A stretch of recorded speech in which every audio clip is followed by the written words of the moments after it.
Primeiramente, boa noite. A gente vai apresentar o cenário hoje de solventes e gases e outros produtos tóxicos em suspensão no ar. Pode passar. Em relação às propriedades gerais e os efeitos na saúde. Em relação ao solvente, ela é qualquer substância, por exemplo, um líquido, a temperatura ambiente, que ela dissolve outras substâncias formando uma solução. E elas podem ser aquosa ou orgânica. Aquosa, geralmente, é as que se dissolvem em água. E os orgânicos são os carbonetos. Então, muitos solventes eles são utilizados como intermediários na fabricação e formulação de produtos químicos. E com isso, cada vez mais, os trabalhadores eles se expõem a níveis elevados de solventes durante o uso de substâncias, entre eles materiais de limpeza, diluentes e pesticidas. Isso aí pode contribuir para agravar doenças do trabalho. Pode passar. Em relação às propriedades físicas e químicas do solvente. O conceito de solubilidade, eu já falei, que é a capacidade de uma substância de dissolver outros líquidos, formando uma solução. Inflamabilidade ou explosividade é quando as propriedades que uma substância permite queimar ou acender, entre eles o ponto de fuga, a temperatura de ignição e os limites, eles são variáveis que possibilitam medir o grau de inflamabilidade e explosividade. Isso aí pode estar relacionado com perigos no trabalho, como no transporte de botijões, entre outros, de petróleo, entre outros. E a volatilidade, que é a tendência de um líquido evaporar. E ele leva em consideração essa exposição ao solvente. E depende dessa volatilidade.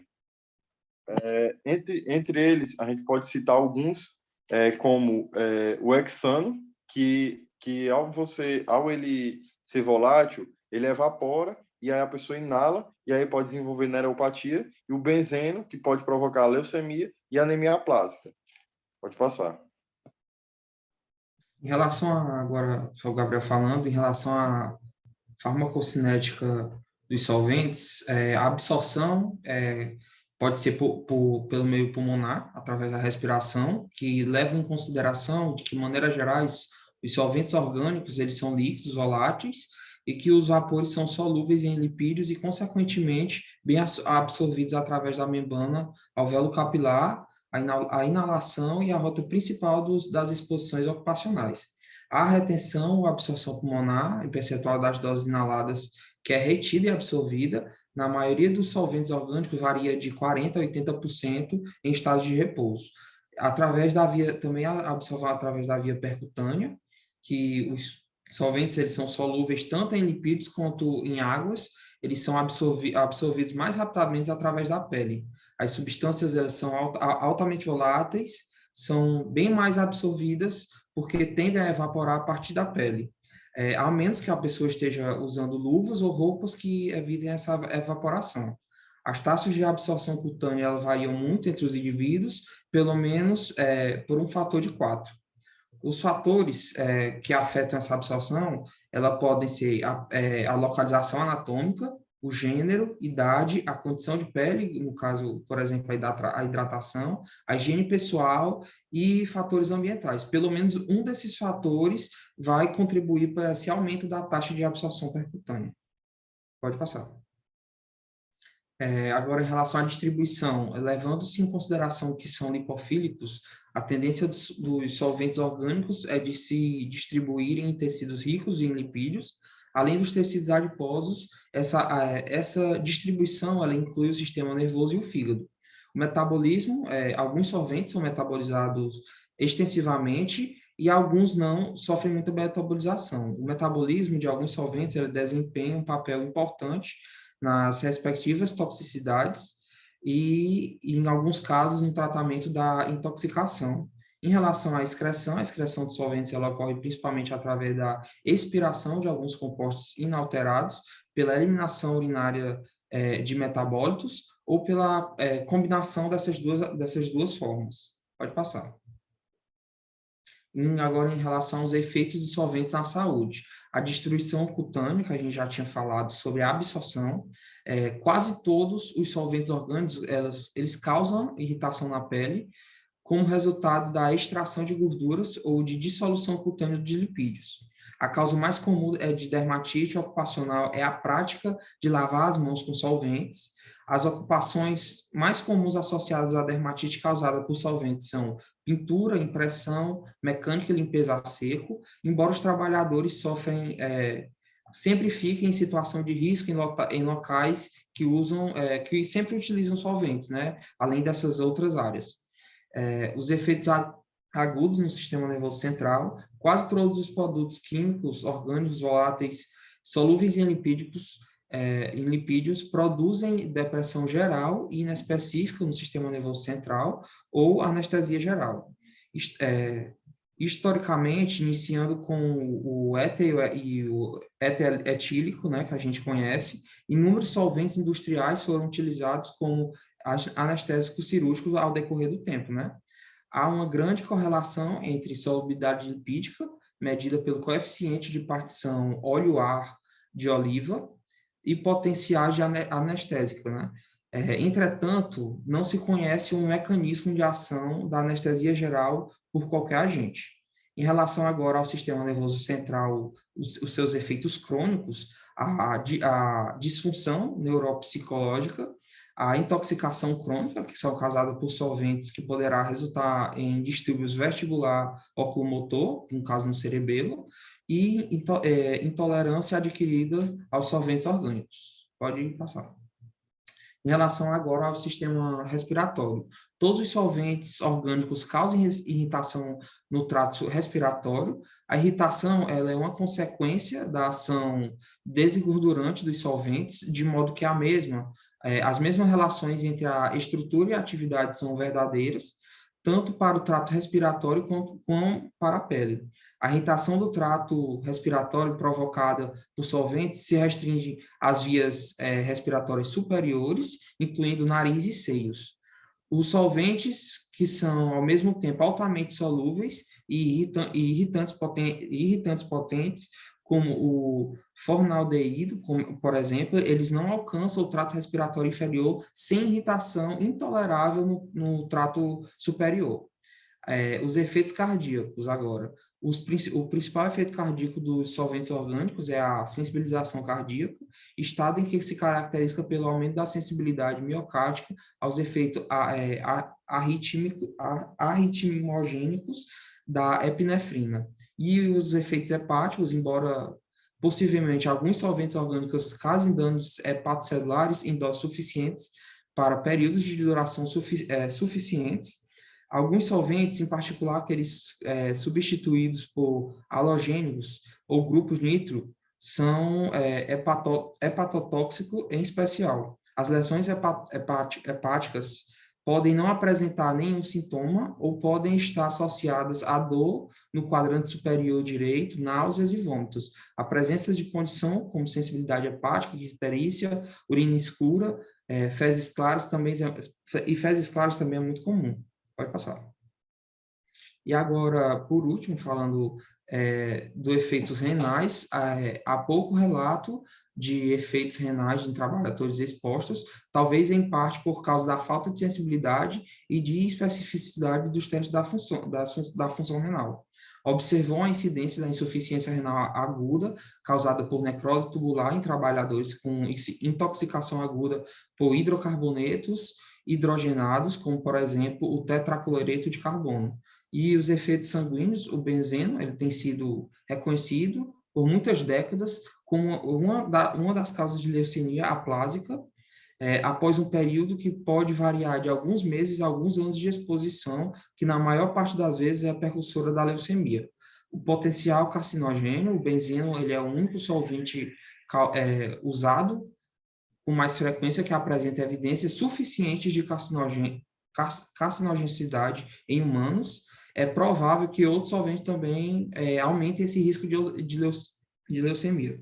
E os efeitos agora sobre o sistema reprodutor, em estudos prospectivos envolvendo mulheres que haviam sido expostas a solventes, ele demonstrou que há uma associação entre a exposição ocupacional durante o período de gestação e deficiências visuais nos filhos, né, nos descendentes, incluindo visão para cores e acuidade visual. Em homens, a exposição dos solventes eles podem afetar diretamente a reprodução por meio de algumas alterações da capacidade reprodutiva ou indiretamente por meio da incidência de danos aos espermatozoides. Pode passar. Aqui é o João Neto, falando rapidinho agora sobre a prevenção de toxicidade por meio por solventes. A gente vai falar rapidamente sobre seleção e substituição do solvente, né? Então, a escolha inicial de um solvente, ou a substituição do solvente por um menos perigoso, ele vai levar em conta as propriedades que você deseja nesse solvente, né? Como, por exemplo, se ele é mais ou menos inflamável, se ele é mais ou menos volátil, se ele é mais ou menos explosivo, se ele tem um melhor odor ou não. E essa escolha, ela vai se complicar ainda mais nas situações em que houver vantagens e desvantagens nas categorias diferentes. Para a proteção pessoal desses solventes, a proteção respiratória ela deve ser usada somente quando os controles de engenharia não forem viáveis, como, por exemplo, nas construções, espaços confinados ou situações que exijam respostas emergenciais, e é de obrigação dos empregadores implantar programas amplos de proteção respiratória para os empregados. A escolha da roupa também deve ser feita com materiais adequados, que deve ser compatível com estudos que mostrem os índices de penetração desses solventes nesses equipamentos, como, por exemplo, se você utilizar uma luva inadequada, se a luva for porosa demais, o solvente pode acabar penetrando e ultrapassando essa barreira de roupa.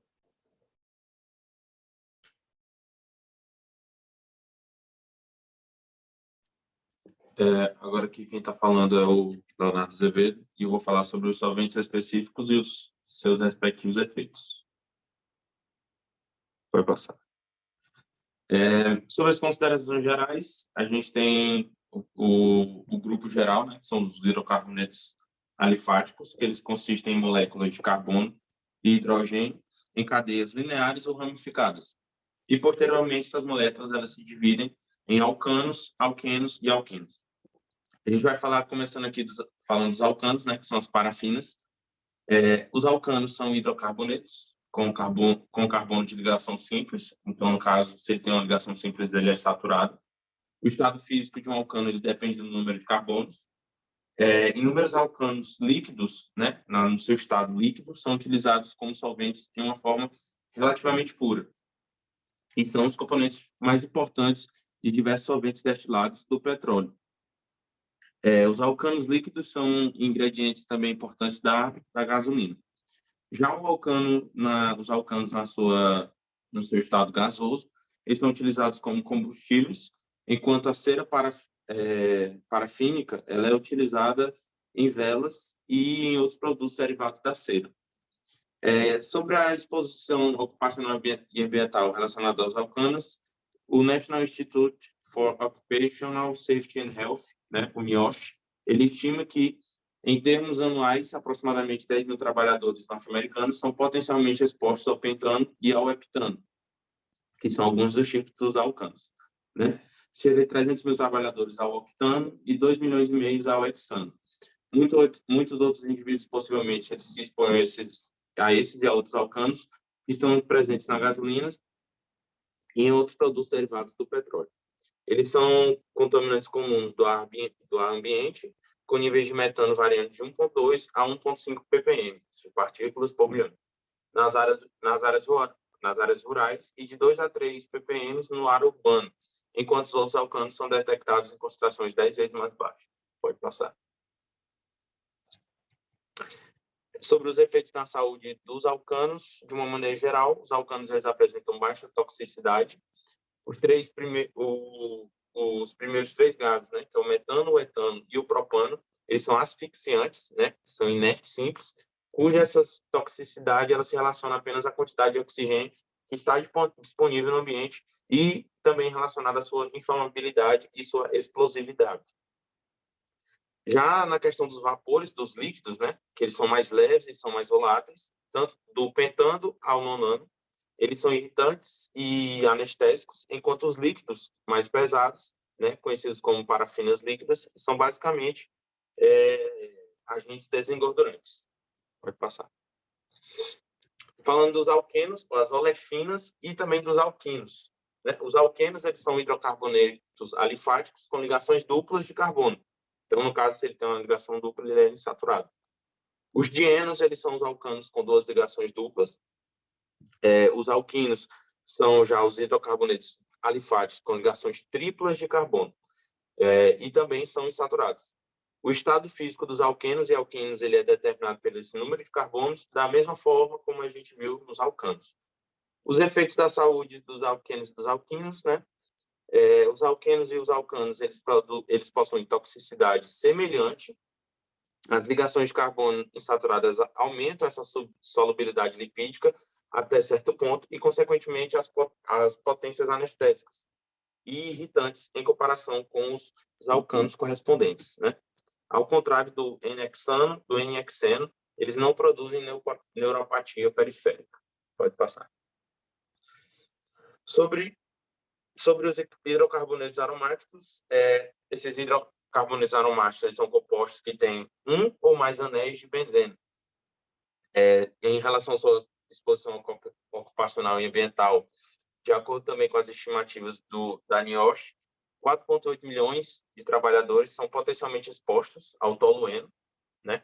O quarto número mais expressivo para um único produto químico. Também estima que ainda 140 mil trabalhadores se expõem ao xileno. Os hidrocarbonetos aromáticos são contaminantes ambientais que são comuns do resultado da emissão da fumaça dos motores e de outras fontes industriais. Os relatos eles vão indicar que os níveis no ar urbano chegam a atingir 130 ppb, partículas por bilhão de tolueno. 100 ppb de xilenos, 100 ppm de benzeno, 20 ppb de etilbenzeno e mais de 1 ppb de estireno, e 330 ppb do total de aromáticos. Os efeitos na saúde desses hidrocarbonetos aromáticos, de uma maneira geral, esses hidrocarbonetos, eles são irritantes e anestésicos mais fortes que os que a gente viu no passado, né, que são os hidrocarbonetos alifáticos. A substituição no benzeno, né, no caso do tolueno, xileno, etilbenzeno e estireno, eles aumentam ligeiramente a solubilidade lipídica e dando assim a maior toxicidade. Os hidrocarbonetos aromáticos eles produzem efeitos anestésicos agudos, irritação no trato respiratório, dermatite e, além disso, estão associadas a disfunções neurocomportamentais. As descobertas clínicas associadas ao diagnóstico diferencial, o tratamento e o prognóstico não são diferentes quando a gente compara com outros solventes. Pode passar. Sobre as cetonas, elas são hidrocarbonetos com um grupo carboxila que se liga a dois grupos de hidrocarbonetos, né? A carbonila, nesse caso, ela não é terminal. Sobre a sua exposição ocupacional e ambiental, o uso extensivo das acetonas se reflete no grande número de trabalhadores, né? Potencialmente expostos, de acordo com as estimativas da NIOSH. A acetona, cerca de 2.816, metilcetona, 3.003, e a metilsobutilcetona e os seus derivados. Muitos tipos de cetona diminuem por causa da sua regulamentação como reagente fotoquímico, e a exposição de consumidores à acetona é comum na forma de removedor de esmalte em unhas e como solvente de uso geral. Sobre o seu efeito na saúde, as cetonas elas possuem boa propriedade de alerta no sentido em que a irritação ou odor forte em geral ocorre em níveis baixos, abaixo daqueles que produzem depressão no sistema nervoso central, cefaleia e náusea. Como resultado do odor, foram confundidas com a depressão no sistema nervoso central. Pode passar. Certo, agora o Carlos vai falar, eu vou falar sobre gases e outros produtos tóxicos em suspensão no ar. Essas substâncias são potencialmente perigosas, podem ser encontradas como produtos tóxicos em suspensão no ar, nos cenários de exposição ocupacional, vocacional ou em ambientes internos. E essas substâncias se apresentam em um ou mais entre diversos estados físico-químicos, que podem incluir os gases, fumos, névoas, aerossóis, vapores e fumaça. Como está aí, por exemplo, no quadro, que tem uma lista com a definição desses termos mais comuns. E embora eles tenham pouca aplicação clínica, essas distinções físico-químicas entre essas categorias de produtos tóxicos de suspensão, elas podem ser relevantes para o monitoramento da higiene industrial e para a interpretação dos limites de exposições no local de trabalho. Pois esses produtos tóxicos, eles em suspensão no ar, eles produzem lesões no trato respiratório ou lesões sistêmicas, além de efeitos locais sobre as vias aéreas respiratórias, e também vai ter efeitos locais nos pulmões. Pode passar. Falando sobre a rota de exposição e a toxicidade nos órgãos-alvos, o trato respiratório ele provavelmente seja a rota de exposição aos produtos tóxicos, e o órgão-alvo principal para a incidência de lesões do órgão. E todos os produtos tóxicos que serão discutidos nesse capítulo, eles penetram no corpo humano, principalmente ou exclusivamente através da inalação. Embora existam alguns cenários pouco comuns em que essas lesões pulmonares elas possam ocorrer por meio da ingestão de determinadas substâncias, como no caso de alguns herbicidas, que não serão discutidos nesse capítulo, só mais à frente. E além desse trato respiratório ser a rota principal de exposição, ele também é um órgão-alvo para muitos desses produtos tóxicos em suspensão no ar.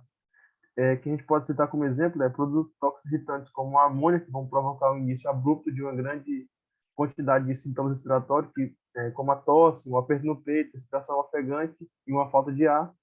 E temos também, por outro lado, o monóxido de carbono, que vai ser um asfixiante químico não irritante, por seus efeitos tóxicos mais proeminentes, vão ocorrer no sistema nervoso central e cardiovascular e pode ser letal, mesmo que ele não produza nenhum sintoma respiratório comum que a gente possa perceber.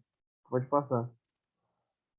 E falando sobre a dose e resposta, o tempo de efeito, as exposições de alta intensidade aos gases tóxicos e a outros produtos tóxicos que estão em suspensão no ar, eles podem resultar em achados clínicos entre alguns segundos, minutos ou horas.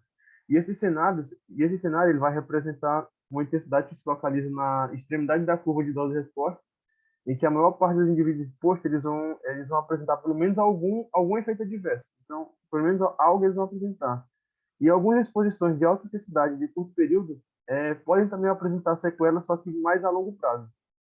E os exemplos eles podem incluir uma lesão cerebral anóxica, que pode ser causada pelo monóxido de carbono, pode ser uma asma que vai ser induzida por agentes irritantes, ou uma síndrome da disfunção reativa das vias respiratórias, que pode ser causada pelo gás cloro, e pode ter também uma bronquiolite obliterante, que é mais grave, que vai ser causada pelo dióxido de nitrogênio. E esses efeitos crônicos para a saúde, eles são produzidos por exposições subclínicas repetidas aos produtos tóxicos de suspensão, que vem sendo cada vez mais reconhecido como um resultado adverso significativo para a saúde do paciente. E há também relatos de casos de bronquiolites obliterantes graves de indivíduos que trabalhavam em fábricas que fabricavam pipocas, e assim como em outros indivíduos expostos a um produto químico conhecido como diacetil, que vai ser um aromatizante químico que é muito encontrado na manteiga. Teve também um surto anterior de uma doença pulmonar grave, que foi marcada pela pneumonia organização, que foi documentado em trabalhadores europeus e norte-africanos que foram expostos descuidadamente ao produto usado em revestimento têxtil. E podemos também citar como exemplo a exposição intestinal repetitiva, que vai ser aquela recreativa, a solventes voláteis, nitritos e outros irritantes que podem produzir um espectro de efeitos crônicos para a saúde, como uma doença hepática, distúrbios cognitivos e toxicidade na medula. E tudo isso vai ser influenciado por esses gases tóxicos que vão produzir esses espectros crônicos para a saúde do paciente. Pode passar. Boa noite, continuando aqui o assunto, eu vou falar agora um pouco sobre os asfixiantes simples. Temos como os principais o metano, dióxido de carbono, nitrogênio, óxido nitroso, etano, propano, o acetileno e os gases nobres. Os efeitos agudos são a cefaleia, as náuseas, confusão, perda da consciência, coma, lesão cerebral anóxica. E os efeitos crônicos, principalmente a lesão anóxica residual. Pode passar. A exposição ocupacional e ambiental. Os asfixiantes simples são perigosos para a saúde, principalmente em espaços confinados, como, por exemplo, dentro de tanques de estocagem ou no interior de minas. E os gases asfixiantes mais pesados que o ar também são produtos perigosos em áreas baixas e semifechadas, com pouca circulação de ar que permite a dispersão. E o gás metano ele é encontrado com mais frequência nas minas de carvão, onde se acumula em compartimentos superiores, com pouca ventilação, porque ele é mais leve que o ar. Além do perigo da asfixia, o metano é também um gás perigoso por ser explosivo. uma característica compartilhada por vários outros asfixantes, como, por exemplo, o propano e o acetileno. Pode passar. E a exposição ocupacional e ambiental. O dióxido de carbono é um gás claro e sem odor utilizado na conservação de alimentos. E em 1986, a liberação natural de dióxido de carbono em um lago vulcânico na cidade de Lake Nyos, na República dos Camarões, no continente africano, resultou na morte de 1.700 pessoas e de 3.500 cabeças de gado nos vilarejos que se localizavam nos arredores. Como é 1,5 vezes mais denso do que o ar, o dióxido de carbono produziu uma camada densa de gás que se acumulou nos centros populacionais no sopé das montanhas ao redor do lago. Pode passar.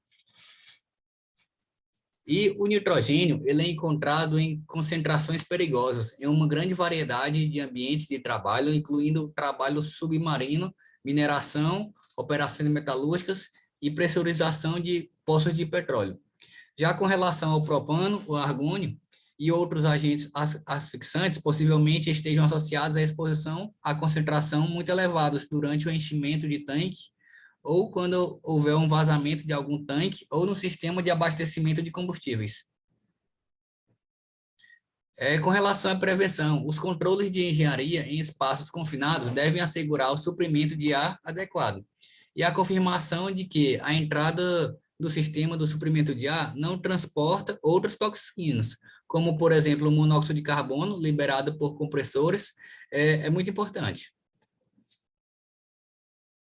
E o tratamento. O afastamento imediato do local de exposição pode salvar muitas vidas, porém, com frequência, os próprios socorristas enfrentam o mesmo tipo de perigo se o suprimento de ar for inadequado.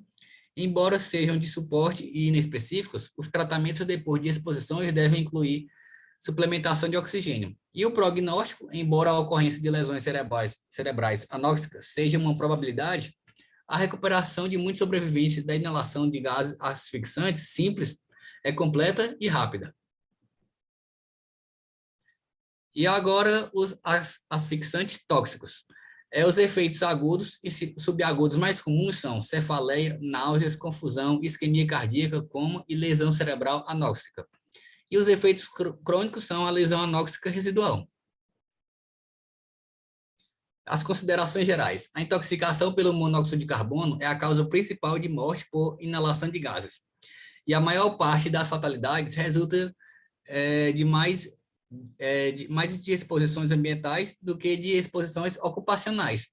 E além das exposições involuntárias, a inalação de monóxido de carbono ainda é um método comum de autoenvenenamento intencional. As exposições ocupacional e ambiental. O monóxido de carbono é um subproduto da combustão incompleta de combustíveis à base de carbono, e as exposições significativas podem ocorrer em qualquer local em que a combustão desses combustíveis seja incompleta e a ventilação inadequada. O monóxido de carbono, ele age por meio da ligação com a hemoglobina para formar a carboxihemoglobina. Isso causa dois efeitos importantes. Em primeiro lugar, o monóxido de carbono disputa os sítios de ligação na hemoglobina com o oxigênio, reduzindo consequentemente a capacidade de transporte do oxigênio no sangue. E, em segundo lugar, a unidade de HbCO interfere nas interações MM, de modo que a curva de dissociação do oxigênio e hemoglobina se desloca para a esquerda, diminuindo a liberação do oxigênio dos sítios do transportador da hemoglobina para os tecidos que necessitam de oxigênio.